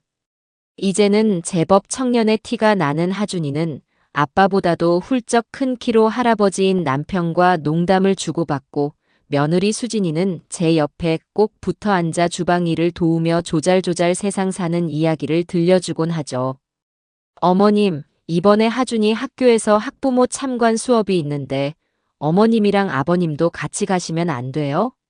하준이가 할머니 할아버지 오시면 정말 좋아할 텐데. 그래. 아이고, 녀석이 이제 다 커서 우리 같은 늙은이들은 창피해할 줄 알았더니. 에이, 무슨 말씀을요. 하준이한테 할머니 할아버지는 세상에서 제일 큰 자랑인걸요. 아들 도현이는 소파에 앉아 그런 저희들의 모습을 흐뭇한 미소로 바라봅니다. 그의 얼굴에서는 더 이상 과거의 상처나 그늘을 찾아볼 수 없어요. 그는 이제 한 여자의 헌신적인 남편이자 한 아이의 든든한 아버지로서 자신의 삶을 온전히 살아가고 있습니다. 저희 가족은 다 함께 식탁에 둘러앉아 갓 지은 밥과 뜨끈한 찌개를 나누어 먹으며 웃음꽃을 피웁니다. 별것 아닌 일상의 대화들, 서로의 건강을 챙기는 걱정 어린 잔소리들, 하준이의 재롱에 터져나오는 웃음소리. 저는 이 소란스럽고 따뜻한 풍경을 사랑합니다. 이것이야말로 제가 목숨을 걸고 지켜내고 싶었던 진정한 가족의 모습이니까요. 며칠 전에는 하준이의 중학교 졸업식이 있었습니다. 저희 온 가족은 가장 좋은 옷을 차려입고 학교 강당으로 향했죠. 늠름하게 교복을 차려입고 친구들과 어깨동무를 한 채 웃고 있는 손주를 보니 가슴 벅찬 감동에 눈시울이 뜨거워졌습니다. 그 작고 여렸던 아이가 언제 저렇게 훌쩍 자라 자신의 세상으로 힘차게 걸어나갈 준비를 하고 있는 걸까요? 졸업식이 끝나고 저희는 다 함께 외식을 했습니다. 하준이는 졸업 선물로 받은 최신형 휴대폰을 만지작거리며 연신 싱글벙글이었죠. 그런 하준이를 보며 아들 도현이가 장난스럽게 물었습니다. 아들, 그렇게 좋아? 이제 휴대폰도 생겼으니 여자친구한테 연락 많이 하겠네. 아빠는 무슨? 아니거든. 나는 할머니한테 제일 먼저 연락할 거거든. 하준이는 제게로 와락 안기며 큰 소리로 말했습니다. 그 모습에 식당 안의 모든 사람들이 저희를 쳐다보며 웃었지만 저는 조금도 창피하지 않았습니다. 오히려 세상을 다 가진 것처럼 행복했죠. 그날 저녁 집으로 돌아와 남편과 둘이 거실 창가에 나란히 앉아 차를 마셨습니다. 어느덧 해가 저물고 하늘이 붉은빛과 보랏빛으로 아름답게 물들고 있었죠. 남편이 찻잔을 내려놓으며 무심한 척 입을 열었습니다. 하준이 저놈, 이제 다 컸구먼. 당신이랑 나 없어도 제 앞가림은 너끈히 하고 살겠어. 무슨 그런 섭섭한 소리를 해요. 그래도 우리 눈에는 아직 아기 같은데. 허허, 그렇긴 하지. 그래도 이제는 정말 마음이 놓이요. 당신 덕분이야. 당신이 그때 중심을 굳건히 잡아준 덕에 우리 가족이 이만큼이라도 올 수 있었던 거요. 남편의 투박한 칭찬에 저는 그저 희미하게 웃어 보였습니다. 저희는 한참 동안 말없이 함께 저물어가는 노을을 바라보았습니다. 거센 폭풍이 지나간 뒤의 세상은 상처 입기 전보다 오히려 더욱 단단하고 아름다워진다는 것을 저는 이제 압니다. 저는 비로소 깨달았습니다.